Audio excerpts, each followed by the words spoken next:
So with Fire Opal, a lot of it comes with cracks. This is Mexican Fire Opal. It's got about 9 kilos of rough I found here. So they actually snap the cracks out with these pliers.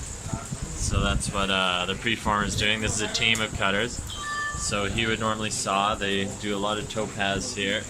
All topaz in the container. But you can see him snapping the opal, and he's trying to snap all the fractured pieces out so that we end up with some bigger clean ones.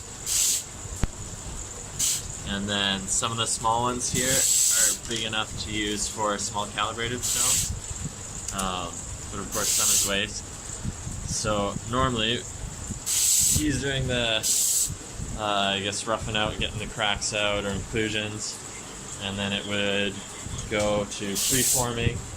One of them is going to essentially just grind it and get any excess little flaws out and give you almost like a freeform faceted shape, and then from there another person is going to choose the actual shape, so he's going to create the table in it and the pavilion, and then it goes to a finishing factory where they do the final calibration and polish.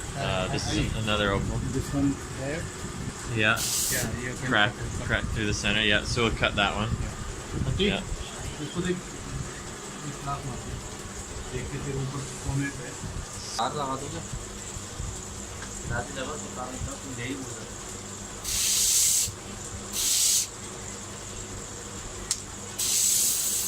There we go.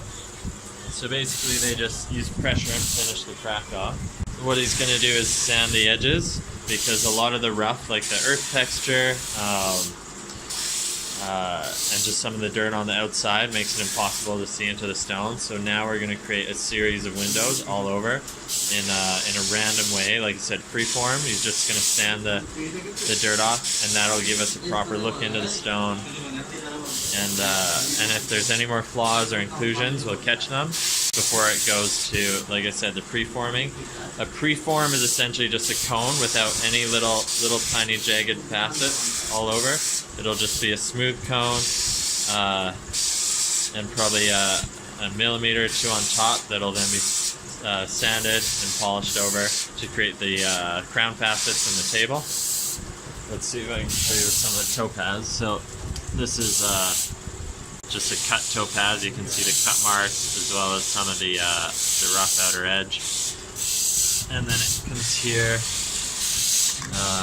Those are still cut pieces, but I'll show you again. Cut. And then in the bowl, we've got some roughed out preforms. So that'll be an oval. You can see the pavilion there. And the top will turn into the crown. So they basically pick whatever's going to be the best shape. That one will turn into a rectangle. Again, just very loosely preformed, roughed out.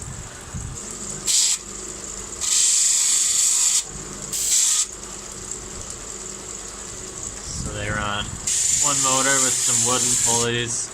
One belt drives a shaft over there. Another one drives a shaft over here. They're still using the wood posts you saw in my carving video. And there's going to be looks like a freewheeling arbor there. Wooden pulley attached, and then it's essentially going to his grinding wheel that you can see him working.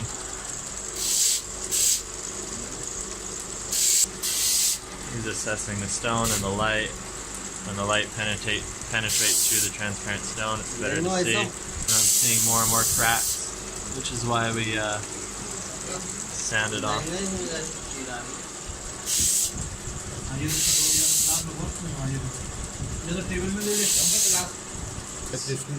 Yeah.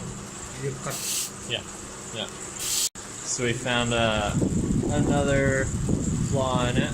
Opal is basically doesn't normally have inclusion. The main thing we deal with is fractures, because opal can hold up to 30% water content. If you have a hydrated or like a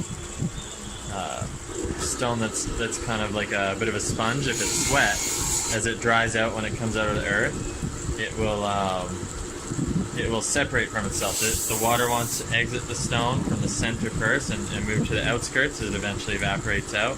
But the problem is if the center dries first, as it dries it shrinks and it separates from itself, which creates all the fractures inside of opal, and we call that crazing. Most opal has to be cured, meaning it comes out of the earth and you got to let it sit in a bucket for at least a couple of years, and over that time, as it dries out on its own, it will crack, and anywhere it was going to crack, it'll crack, and after about 2 years, then it's ready to cut. So for this stuff, I've opted to go with a higher-end cutting company that's going to do calibrated cuts. A lot of the smaller ones, I've picked my calibrated shapes, the sizes I want, and then anything below 10 mm stone is going to be calibrated. Anything above 10 mm, we're going to get into some fancy cutting. So I've asked them to set that material aside and just do the calibrated first.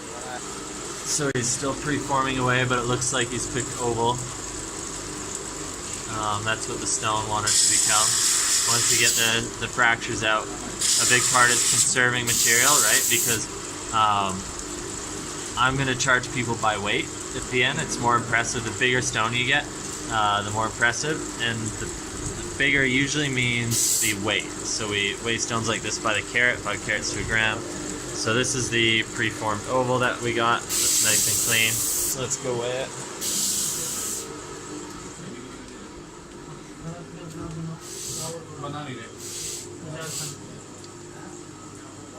So as the rough, we started with, what was the carat of the rough? So it started as a 23 1 carat stone. And we end up with 8 carats. 8 carat, and this one is spare.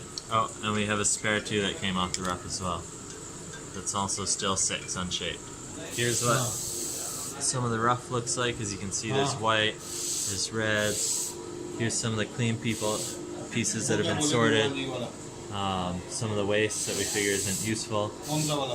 But I guess as a finished stone, when this is finally cut down, we're going to lose another 2 carats for sure, maybe 3. So when I'm in the office and I'm picking my stone shapes, there's some sunstone too from Oregon that I'm picking shapes on. So when I pick, I can go through the different shapes like a round, and we pick the sizes 4 to 8 mm, and pick rectangles. So these are just sample pieces that they put in the baggie for the cutters to understand. Teardrop, trillions. So again, trillion, I'm doing 4, 5, 6, 7 mm, up to 10. What I do when I'm cutting is I bring in some pieces as sample. Normally, when you give cutters sample, you only give them about that much at most, just to see if they can do a good job. But I've seen stones they cut at their factory, so I've already seen the quality work they can do, which is why I'm giving them a big sample. If the sample is okay, if it's all cut well and I approve it, then I give them the rest.